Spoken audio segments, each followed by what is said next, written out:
Hello mga madi, for today's video is magluto ko og pork sisig.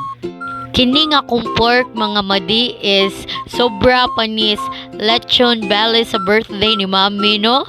Keso ilabay ni siya ako ni gibutang sa freezer kay maka think man jud kog idea kung unsaon ni pagluto. So mao na ni siya mga madi, after 49 years naluto na jud ako. So here's the ingredients mga madi.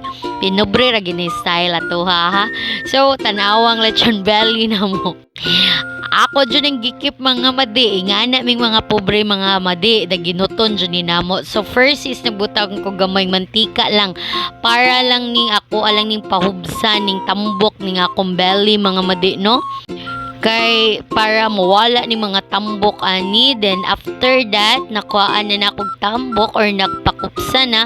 Ako ni siyang gitransfer and ako nang gilabay ang oil na mga madi. So simpan lang gihapon ako magisa tani. Wala na ako nagbutang og oil ani mga madi ha. First nagbutang ko butter, then ang onion and garlic. After that ako na din gilunod tong ato ako ang kinupsa na pork mga madi.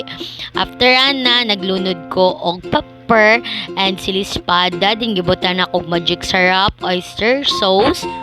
After the oyster sauce mga madi, gibutang na ako ang nor seasoning and then ang nakapadag lami atong mayonnaise mga madi. Kung wa mo'y mayonnaise dira, pagluto lang gapon magsisig. And then the last one is ang onion na po, di lang to nato palabi agcook mga madi no, kaya mas lami na siyang fresh onion na to ibutang. So ako na ni siyang gitransfer sa ato ang plate mga madi. So kini ay siya no. Special request din ni sa akong partner, mas ganahan manggod ni siya mga madi nga everyday na ako ni siya lutuan. So kay palangga man nato, so ato ning lutuan mga madi no.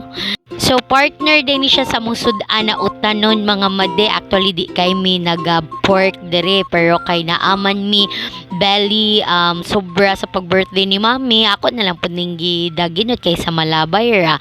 So mo ni among sudan sa panihapon mga madi. This is Franz Lauren. Maayong gabi.